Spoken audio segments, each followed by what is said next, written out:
The will of D has always appeared as a red thread connecting the eras of Joy Boy, Roger, and Luffy.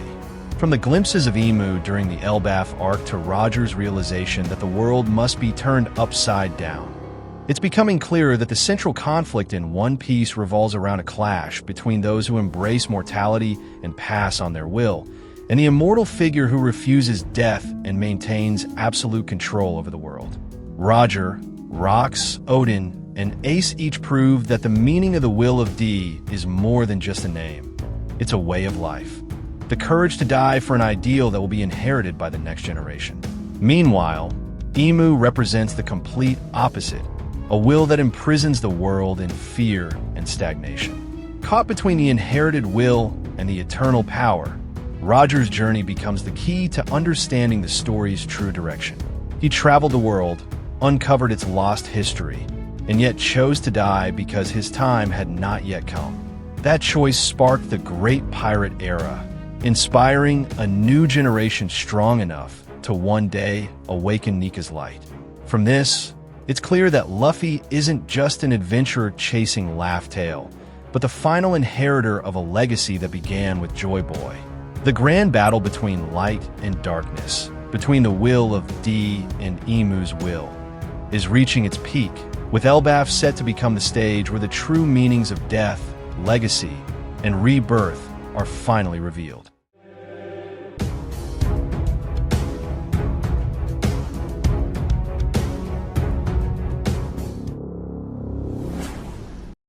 Oh yeah, so we can keep interacting and making the anime storytelling world even more fun together. Don't forget to subscribe, hit the like button, and drop your thoughts in the comments to keep the vibe going. Alright guys, let's jump straight into the discussion. Let's go. Aren't you curious about what the will of D truly means? Even now, through the Elbaf arc and Rock's flashback, we can see how Emu possesses overwhelming control, almost like a demonic power capable of bending anything to their will. From the way Emu despises the letter D, it's clear this will has existed since the era of Joy Boy, 800 years ago. The one who inherited that will 24 years ago was, of course, Joel D. Roger. He once said he wished he had been born in Joy Boy's time, showing just how deeply connected he was to Joy Boy's ideals. Roger left behind three major ideas: the inherited will, the changing of eras, and the dreams of humanity. But this time, the focus is on that inherited will. Characters like Joy Boy, Roger, Odin, and Ace represent the side of D, those who pass down their will by sacrificing their lives and leaving a lasting mark on others. On the other hand, Emu and the Gorosei stand as their opposites. They reject mortality and cling to absolute power through their own strength. This may be why characters like Brook, who came back from death, and Gunku, whose body cannot die, are getting attention in the Elbaf arc recently. The cover of Volume 113 revealed that Gunku's hair is blue. Vivi's hair is also blue, which might mean Emu sees traces of Queen Lily in both of them. Perhaps that's why Emu made Gunku immortal and kept him close while continuing the search for Vivi.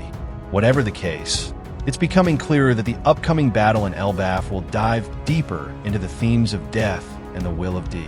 This video focuses on unraveling that greatest mystery through Roger and his crew. Interestingly, some YouTubers have mocked the script creator, saying he should stick to analysis. The biggest question of all is, why did Roger choose to become a pirate? His background remains mysterious. The earliest glimpse we have is when he first met Rayleigh. At that point, Roger didn't look like a pirate at all, more like a young man with a thirst for adventure. But he said something striking: let's turn the world upside down. Interestingly, Rox once referred to Emu as the world, which now makes perfect sense. On the surface, the Gorosei appear to be the world's ultimate rulers, but in reality, they move according to Emu's will. One of Emu's powers, called Doi Reversi, works like the game Othello, flipping someone until they become like a demon, their personality completely reversed.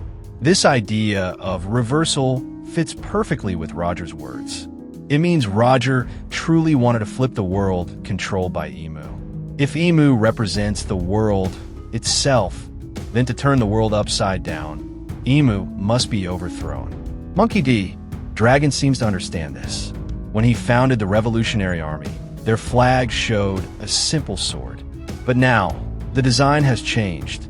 The sword pierces a dragon. When flipped upside down, the symbol looks like a crown with an eye above it, possibly a hidden reference to Emu's true face. In other words, the Revolutionary Army's emblem might symbolize their mission to overturn the world and overthrow Emu, the real ruler behind everything. Dragon never told members like Ivankov about Emu, but he likely saw Emu during the God Valley incident and realized that they were the true leader of the world government. That's probably where he got the inspiration for the Revolutionary Army symbol. Still, most people in the One Piece world have no way of knowing such a figure exists. To the general population, the celestial dragons are the gods believed to have created the world.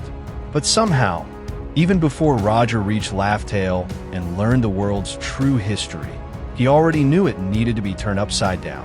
That knowledge probably came from his bloodline, the Gold family. Just like Rox, who also seemed to know about Emu early on, perhaps because the Davy family passed down that knowledge through generations. The Gold family may have inherited similar wisdom. In the end, Roger achieved something no one else ever did. He sailed across the entire Grand Line and uncovered all the world's secrets. Logically, after learning everything, he would have wanted to change the world. Yet, he turned himself into the Marines and chose to be publicly executed.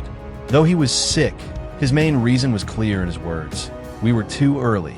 That meant something crucial hadn't happened yet. The birth of the legendary mermaid princess. During Roger's time, she hadn't been born, so the world wasn't ready for that grand change. That's why Roger asked Charlie to determine when the mermaid princess would appear.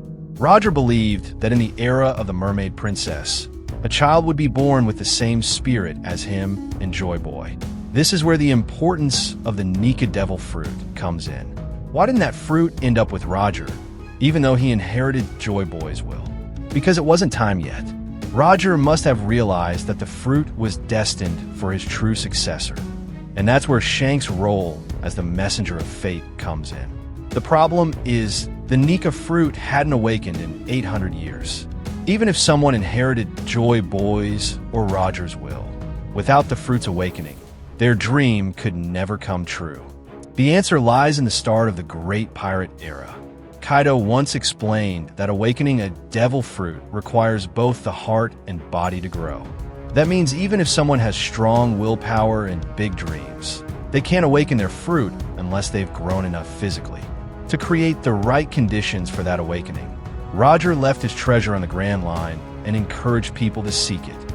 Now, compared to Roger's era, the Grand Line is filled with far stronger pirates and far fiercer battles. An ideal environment to forge someone toward awakening.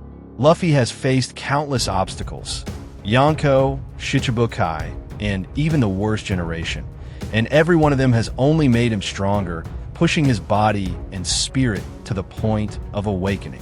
When Shanks confirmed that Nika had truly returned, he immediately set his sights on chasing the One Piece. This hints that Nika's awakening is a key part of realizing the world Roger once dreamed of. If you think about it, Roger set sail with the goal of shaking the world to its core. But when he realized he was born in the wrong era, he understood he couldn't fulfill that dream himself. Logically, that realization should have broken his spirit, but instead, Roger accepted it calmly. The reason is simple. He believed in the will of D, the idea that one's will can be passed on. He knew that someday, someone else would carry on his mission. Before even reaching Laugh Tale, he once told Pedro something profound. Everyone has their own time to shine. In essence, Roger's role was to uncover the existence of Laugh Tale and pass down the baton of the will of D to his successor. Even if he wasn't the one to turn the world upside down, if his successor succeeded, it would still be his victory. And that's exactly what's happening with Luffy. His journey has advanced much faster thanks to Roger's legacy. Through Roger's writings on the Golden Bell of Skypiea, Robin was able to understand the Rio Poneglyph. Then Inu Erashur and Nekomamushi, former members of Roger's crew, revealed to Luffy the existence of the Four-Road Poneglyphs, saving him years of searching that Roger once endured. You could say that Luffy's adventure is the living embodiment of Roger's will. So if Luffy truly manages to overturn the world one day, that moment will prove that Roger still lives on. Roger could have easily taken all the treasures of Laugh Tale and lived in luxury, but he didn't. What he truly valued wasn't wealth. It was the journey, the challenges, and the thrill of competition. Even his Weaver card states that his hobby was adventuring. And it's no coincidence that the Roger Pirates loved singing Bink Sake. For Roger, the lyric, in the end, will all be bones carried deep meaning. It reminded him that no matter how great one's treasure is, everyone eventually dies. What remains are the memories, the journey, and the moments shared along the way. That's why people often feel empty after achieving their grand goals. The real joy lies in the process itself. But will Luffy feel that same emptiness once he finds Laugh Tale? No, because Oda has already planned something beyond that. A dream that Luffy calls the end of his dream. It's not a goal that can be checked off a list, but a vision that keeps his spirit burning for life. The grand mission that began with Joy Boy was inherited by Roger and now continues through Luffy. He's the final runner in this massive relay, and the baton he carries is the will of D. Interestingly, another figure once echoed the same belief in inherited will, Rox D. Zebek. He once said, "As long as my wife and child can escape this place, that's enough." From his tone, it was as if he already knew his death was near. Despite his massive ambitions, in that final moment, all he cared about was his family. Oda even emphasized the word enough. It shows that Rox believed, even in death, his spirit would live on through his son, Teach, who inherited his will.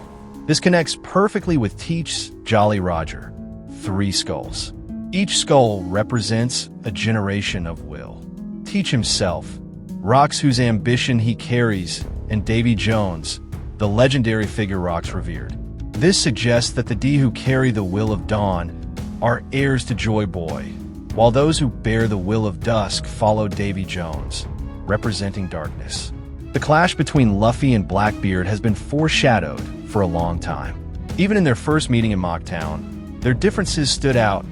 Luffy hated the cherry pie that Teach loved, and Teach despised the drink that Luffy liked. As they left the bar, Luffy didn't even reply to Teach's words. He simply stared at him, as if sensing something about who Teach truly was. Meanwhile, there's one figure who completely opposes the concept of inherited will, Umu. Instead of dying and passing down their ideals to the next generation, Emu seeks eternal life, determined to fulfill their will by their own hand forever. Roger, who had already found the greatest treasure, chose to let it all go and live freely. He wasn't afraid of death because he knew his will would live on. That's why he smiled at his execution. Emu, on the other hand, even with absolute power, remains haunted by the fear of losing everything. Immortality has trapped them in endless fear. The phrase inherited will even appeared as the title of chapter 145 during the Drum Island arc, when Dr. Hiralik delivered his powerful speech about that very philosophy. Both Hiralik and Roger are symbolically linked to cherry blossoms, which in Japanese culture represent Shogyo Mujo, the impermanence of all things, no matter how strong. Roger, Whitebeard, Hiralik, and Odin all understood that life is fleeting. That's why they chose to pass down their will. Life may be temporary, but as long as someone carries their will, they'll never truly disappear. And this brings us to an even deeper question. Why did Hiralik hold that philosophy in the first place? It's highly possible that his worldview was shaped by his encounter with Roger. Hiralik once said he had studied the miracle of cherry blossoms for 30 years, and that was 8 years before the main story, meaning he started his research 37 years ago. This implies that before then, he was in a western country far from Drum Kingdom, where he witnessed that miraculous bloom. Now think about what happened a year before that. Exactly the God Valley incident 38 years ago in West Blue. It seems Oda placed that event at that specific time intentionally to align with when Hiralik was in West Blue. It's highly possible that during that period, Hiralik met Roger and his crew. Roger's tales of adventure and his philosophy likely inspired Hirolik's belief in living like a pirate. That's why he encouraged Chopper to set sail and become one himself. When he said he would fight like a pirate, he was referring to battling his terminal illness with the same spirit of freedom and defiance. Roger, too, suffered from a terminal illness, yet still became the Pirate King. Interestingly, Hirolik's return journey from West Blue to Drum Kingdom required crossing the Red Line, an incredibly dangerous route. It's hard to imagine a common thief making that trip alone, so it's likely he returned aboard Roger's ship. One Piece magazine even mentioned contact with Kureha on Drum Island, hinting that Roger had indeed visited and met her. She knew his true name, Gold D, Roger, and spoke of the will of D, suggesting she learned it directly from him. This leads to a strong possibility that Roger and Hirolik traveled back together to Drum Kingdom after the God Valley incident, perhaps after visiting the Western Island where Hirolik saw the legendary Sakura bloom. The philosophy of the will of D, the will passed on through death, or the will of mortality, may have been one of the key lessons Roger shared with Hirolik. That's why so many pirates proudly carry the skull as their symbol. It represents the inheritance of will through death. Even Luffy once told Kobe he was ready to fight and die if that's what it takes to become Pirate King. One Piece magazine also detailed Roger's first meeting with Rayleigh, describing it as Cow, a fateful, unexpected encounter. If you look at Roger's attack techniques, you'll notice a consistent pattern that hints at deeper meaning. His signature move, Kamusari, comes from Kojiki, Japan's ancient text. Kami means God, and Sari means to part or depart, poetically symbolizing a god leaving the human realm. It's fitting as Roger's strike was powerful enough to banish gods, sending Odin flying in one blow, and when Shanks used it, Kid was defeated instantly. In a God Valley flashback, Roger also used Aramitama, another term from Kojiki. In Japanese belief, Aramitama refers to the fierce, wild side of a deity's spirit, one that brings destruction and transformation to create something new. That perfectly aligns with Roger's explosive haki, capable of shaking the world. The naming of these techniques reflects Oda's deep ties to Shinto and Japanese mythology. Even Yomi, the land of the dead that Brook traversed, comes from Kojiki. Roger once told Rayleigh, "I will not die." Odin said the same. Their spirits live on through the wills they left behind. We even see this when Hiyori plays Tsukiheim and Inma, the sword that belonged to Odin, reacts by drawing out Zoro's haki. It shows Roger's understanding of spiritual essence and how to transform it into power. Vegapunk also told Kuma that souls really do exist. Big Mom's ability to physically manifest souls and Brook's power to channel the chill of the underworld all reinforce that the soul will play a major role in the final arc. Roger could hear the voice of all things, not just living beings, but even objects like the poneglyphs. In Chapter 1151, Luffy started to show signs of this ability when he sensed Chopper falling, even though he couldn't see him. That wasn't instinct. It was the early awakening of Roger's power. Many misunderstand the word banbutsu, thinking it means inanimate objects. In Japanese, it actually refers to everything that exists in the universe, including people. So the voice of all things means hearing the voices of all existence. Previously, Luffy could only sense people with strong haki, but now he can feel the emotions of those without it, like Chopper's fierce determination to save Gabon. According to Rayleigh, haki is simply awareness, fighting spirit, and presence, something everyone has, even if they don't realize it. That's why Luffy could sense Chopper's resolve, even though Chopper doesn't use haki. The purpose of the voice of all things is likely tied directly to finding Laugh Tale.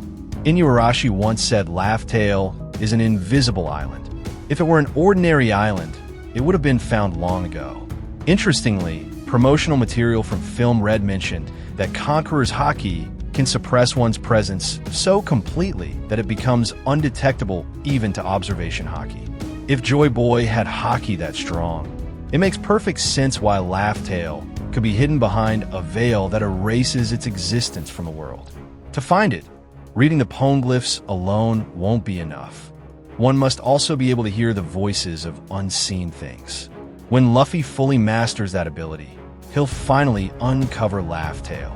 The title Dark King, given to Rayleigh in Japanese, actually carries a deeper meaning. It literally translates to King of the Underworld, someone who sends the defeated to the realm of the dead. This name comes from the scene where he saved Shaki at God Valley.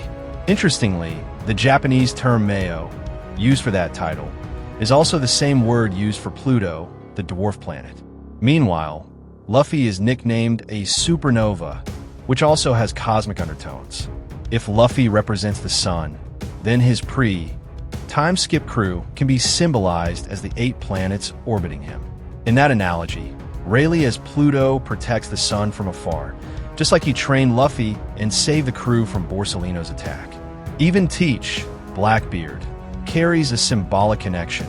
His mother's name, Ares, is identical to the dwarf planet that caused Pluto to lose its planetary status. Oda might have slipped in that bit of cosmic humor deliberately, especially considering Rayleigh's comment about disliking Teach. Rayleigh's new technique, Higanbana, references the red spider lily that blooms around graves during Higan, a spiritual week in Japanese culture. The word itself is written with kanji, representing the border between the world of the living and the dead, perfectly fitting his title as the King of the Underworld. Zoro's techniques also carry strong Buddhist themes.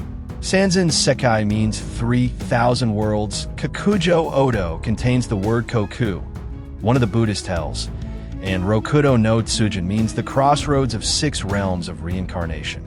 Oda clearly weaves deep philosophical meaning into his characters' fighting styles. Now, about Enma, the sword Zoro received in Wano. In Japanese belief, Enma is the king of hell who judges the dead. Not long after obtaining that blade, Zoro even used a move called Ino Santoryu, 3-sword style of the king of hell. So it's possible that when Luffy becomes the pirate king, Zoro will be remembered as the king of hell, a symbol of the force that maintains balance from the shadows. Then there's Gabon, often called the left hand of the pirate king. But what do right hand and left hand truly mean? In Japanese culture, these terms aren't strictly defined, but generally, the right hand represents offense, action, and initiative, while the left hand symbolizes defense and support. Since most people are right-handed, this idea naturally formed. When opening a jar, the dominant hand moves while the other stabilizes it. If Rayleigh was Roger's right hand, Gabon was his left. The Straw Hats mirror this dynamic. Zoro as the right hand, Sanji as the left. Zoro wields Enma, an intensely offensive weapon, while Sanji's modified Germa body reinforces his defensive and supportive role.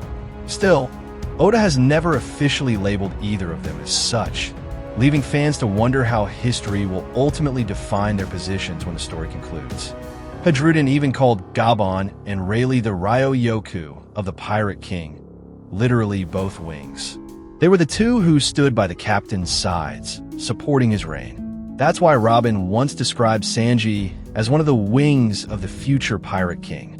She likely knows that in Roger's era, Rayleigh and Gabon were regarded as those 2 wings. The 2 wings concept carries powerful symbolism.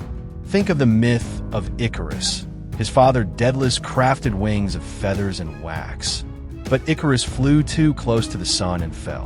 In One Piece, Wings of Icarus is even the title of chapter 1114, where Vegapunk says he was erased for flying too close to the sun, approaching forbidden truth through his creation of the Mother Flame, a solar energy weapon from the Void Century.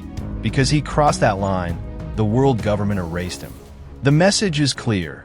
To challenge a power as immense as the world government, a captain needs 2 equally strong wings. Without them, the sun, the captain, cannot keep flying.